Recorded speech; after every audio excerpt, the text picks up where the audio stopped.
بسم اللہ الرحمن الرحیم۔ عزیز طلباء، شیر علی اور قمبر حسین کا آپ سب کو سلام۔ Class 9th English unit number 8 آج اس کو شروع کر رہے ہیں۔ ہماری پوم ہے دوسری جس کا نام ہے stopping by woods on a snowy evening. یہ دوسری ہماری پوم ہے جس کو رابرٹ فراسٹ نے لکھا ہے۔ آپ جب تک شاعر کو نہیں پڑھیں گے بھی شاعر کیسا تھا، کس دور میں رہتا تھا، تب تک اس کی شاعری سمجھ میں نہیں آئے گی۔ تو عزیز طلباء، یہ واحد شاعر ہے جس کو امریکہ کے جو ایوارڈ ہیں جو وہ صرف اور صرف اپنے امریکن کو دیتے ہیں، تو اس پوئٹ کو یعنی رابرٹ فراسٹ کو 4 مرتبہ یہ ایوارڈ ملے۔ یہ اس کے لیے ایک بڑا اعزاز ہے۔ اور ایک مرتبہ جان کینڈی کی جو صدارت کی حلف برداری کی تقریب تھی، اس میں بھی اس شاعر کو اپنی نظم پڑھنے کا موقع دیا گیا۔ تو یہ اس قدر اہم شاعر ہے۔ ورڈزورتھ جو کہ برطانیہ سے جس کا تعلق تھا، وہ بھی لور آف نیچر تھا، اور جب ہم رابرٹ فراسٹ کو دیکھتے ہیں تو یہ بھی ہمیں لور آف نیچر نظر آتا ہے۔ اسی طرح ہم دیکھتے ہیں کہ اس کی جو پوئم ہے یہ دنیا کے اکثر ممالک میں ان کے نصاب میں یہ شامل ہے۔ دنیا اس کو پڑھاتی ہے کیونکہ مطالب سے یہ بھرپور پوئم ہے۔ اور اس کی ایکسپلینیشن جو ہے وہ، کیونکہ شاعر کبھی اپنے اشعار کی ایکسپلینیشن نہیں کرتے، بعد میں آنے والے لوگ شاعر کی زندگی کو پڑھ کر ایکسپلینیشن کرتے ہیں، تو اس وجہ سے اس کی بعد میں جن لوگوں نے ایکسپلینیشن کی ہے وہی اس سے رہنمائی حاصل کرتے ہوئے ہم آپ کو بتائیں گے۔ اس کا جو مین مرکزی خیال ہے وہ ہے balance between imaginary world and real world. تصوراتی اور حقیقی دنیا میں توازن رکھنا از آ تھنگ، یہ ایسی چیز ہے most needed to live in hassle free life, پریشانیوں سے پاک زندگی گزارنے کے لیے وہ اس حقیقت کو تسلیم کرنا کہ تصوراتی دنیا اور حقیقی دنیا میں انسان کو توازن رکھنا چاہیے۔ اب گلاسری کو آپ جانتے ہیں کہ اس پوئم میں جو مشکل الفاظ تھے وہ میں نے یہاں لکھ دیے ہیں۔ ووڈز اور فاریسٹ میں یہ فرق ہوتا ہے کہ فاریسٹ ایک بڑے ایریا پر درختوں کے ذخیرہ، درختوں کا جھنڈ، درختوں کی تعداد، اس کو فاریسٹ کہتے ہیں، جبکہ اس کے مقابلے میں جو ووڈز ہے وہ تھوڑے ایریے کے اوپر درختوں کا ہونا وہ ووڈز کہلاتا ہے۔ کوئر کا مطلب ہے ایک عجیب، نرالی، انوکھی، سٹرینج۔ ہارنس، جس کے ذریعے جو گھوڑا سوار ہے وہ گھوڑے کو کنٹرول کرتا ہے، جس کو ہم لگام کہتے ہیں۔ ڈونی کا مطلب ہے نرم، اور فلیگ کا مطلب ہے برف کا گالا۔ تو عزیز طلباء، اب ہم اس کو باقاعدہ سے پڑھنا شروع کرتے ہیں۔ عزیز طلباء، دیکھیں یہ سامنے رابرٹ فراسٹ کی پکچر ہے، اور اس کو 4 ٹائم پولیٹزر پرائز ونر ان پوئٹری، یہ 4 مرتبہ یہ امریکن پوئٹ ہے، اس کو یہ پرائز کا حقدار بنایا گیا ہے۔ یہ 1874 میں پیدا ہوا، 1963 میں اس کی ڈیتھ ہے، جبکہ یہ پوئم 1922 میں اس نے لکھی ہے۔ دیگر پوئمز بھی نیچے آپ کو یہ نظر آ رہی ہیں۔ دا روڈ ناٹ ٹیکن، اسی طرح یہ ہماری پویم ہو گئی stopping by would on a سنوئی evening. تیسری پویم ہے مینڈلنگ وار، اور اسی طرح نمبر 10 پہ لکھا ہے دا گفٹ آؤٹ رائٹ. تو یہ وہ رابرٹ فراسٹ ہیں جو امریکن پوئٹ ہے، پوئٹ آف نیچر ہے، اسی کی ہی یہ پویم ہے. تو اس کو ہم دیکھتے ہیں. اس کے 4 سٹینزا ہیں. 4 سٹینزاز میں یہ ہمیں مکمل اپنی پویم کے متعلق بتاتے ہیں. اس کو تصوراتی بھی کہا جاتا ہے.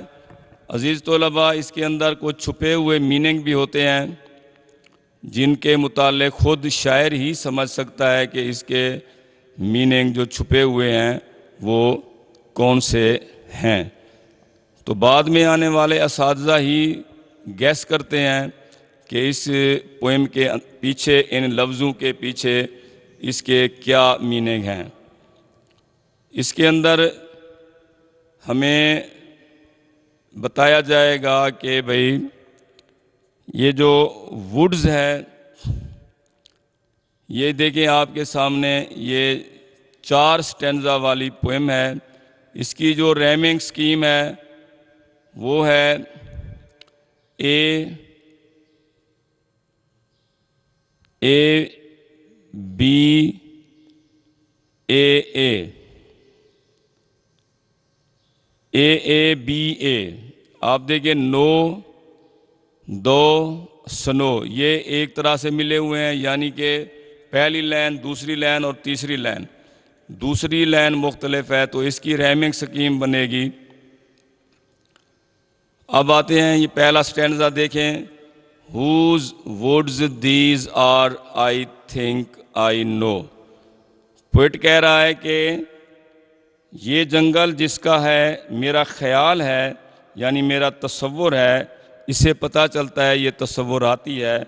میرا خیال ہے کہ میں اسے جانتا ہوں. His house is in the village though. اس کا گھر پاس گاؤں میں ہے. اس کا گھر اگرچہ گاؤں میں ہے. He will not see me stopping here. اسے یہ خبر نہیں ہوگی کہ میں یہاں رکا ہوا ہوں. To watch his woods fill up with snow. برف سے اٹے یعنی بھرے اس کے جنگل کو دیکھنے کے لیے میں رکا ہوا ہوں، اس کو پتہ نہیں چلے گا. تو نیچے یہ ڈیفائن کیا گیا ہے ووڈز کیا ہوتا ہے. یہ ایک ایسا ایریا آف لینڈ ہے جہاں پہ اسمالر دین آف فارسٹ، جو فارسٹ کا ایریا ہے وہ بہت زیادہ ہوتا ہے جبکہ ووڈز کا ایریا جو کم ہوتا ہے اگے ہوئے درختوں کے ساتھ. تو اس طرح یہ ہمارا پہلا سٹینزا یہ مکمل ہو رہا ہے.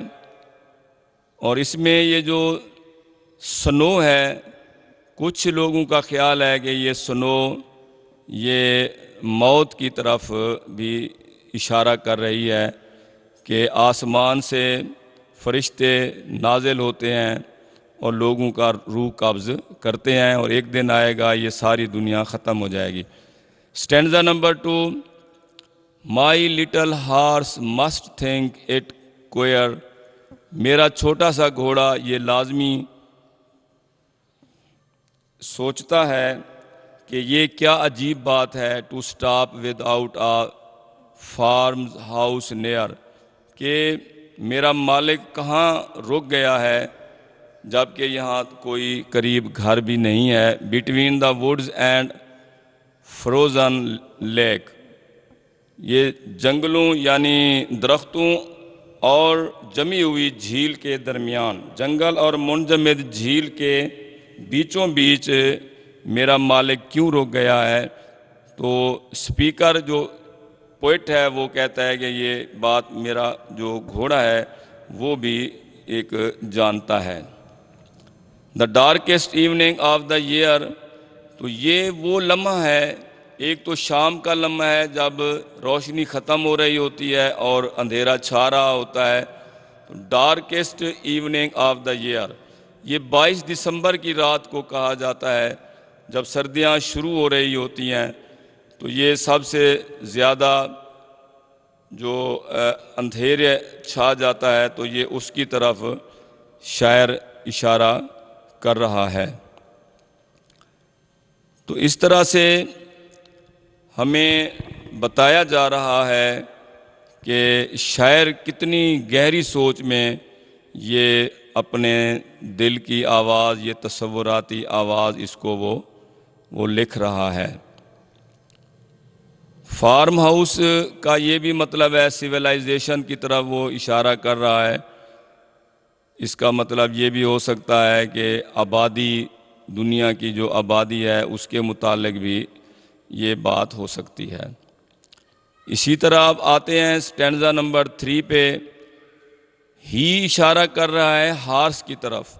ہی gives his harness bells a shake, گھوڑا اپنی گردن کو ہلاتا ہے تاکہ اس کے ساتھ لگی ہوئی گھنٹیاں وہ ہلیں گی، تاکہ میرا مالک میں بھی اگر وہ کسی خیال میں ہے یا اسے نیند آ گئی ہے تو وہ میری گھنٹیوں کی آواز سن کر وہ جاگ جائے گا۔ تو اس طرح سے یہ ایک فطرت کی طرف سے ایک انسان کو الارمنگ ہے کہ تم کہاں جا رہے تھے اور تم کیوں راستے میں رک گئے ہو، تمہیں ہوش میں آنا چاہیے، تمہاری منزل کچھ اور ہے اور تم کہاں پر رکے ہوئے ہو۔ ہی گیوز ہیز ہارنس، یہاں پہ یہ جو گھنٹی ہے یہ ہماری روح کی بات بھی ہو سکتی ہے، دل کی بات بھی ہو سکتی ہے کہ ضرور ہمارے اندر کا جو ہے ایک پیغمبر ہے وہ ہمیں ضرور کہتا ہے کہ آپ جہاں جا رہے تھے اور وہ کام زیادہ اہم ہے اور آپ کا یہاں رکنا صحیح نہیں ہے۔ To ask if there is some mistake, یہ گھنٹی کی آواز جس کے اوپر میں سوار ہوں، یعنی جو میری زندگی ہے، وہ گھنٹی کی آواز، میرے دل کی آواز کہتی ہے کہ کیا کوئی آپ غلطی تو نہیں کر رہے، یہ آپ سوچ لیں۔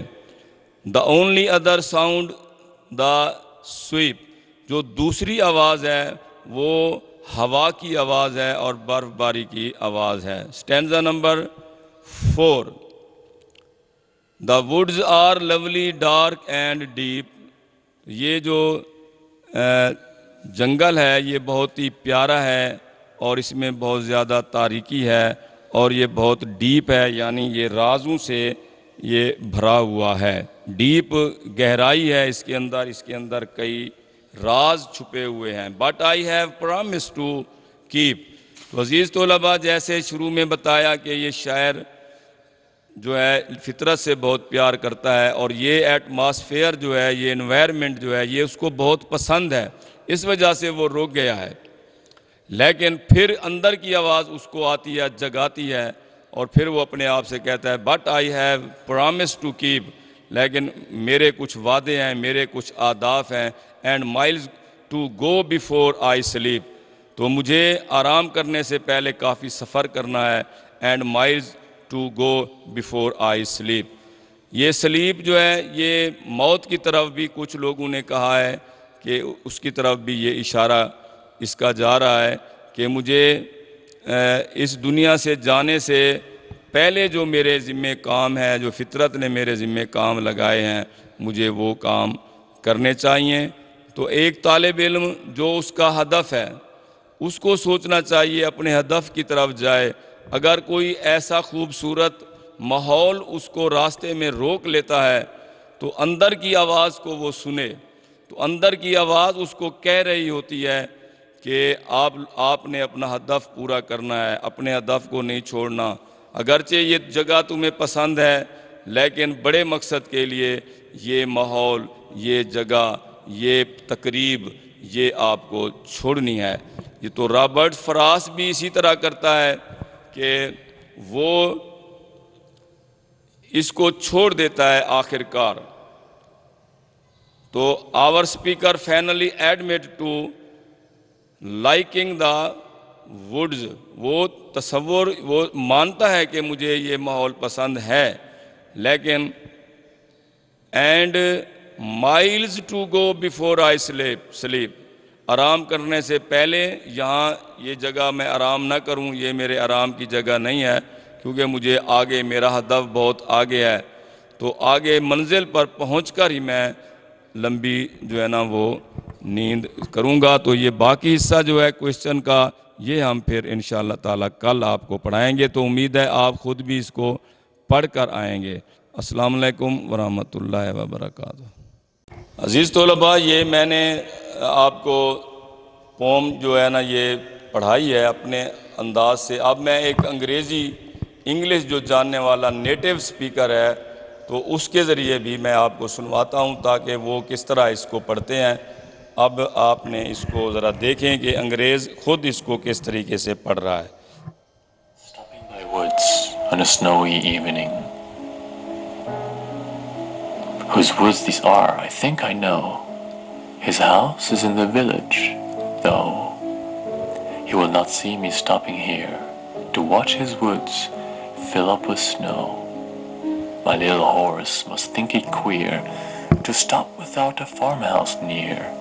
Between the woods and frozen lake, the darkest evening of the year.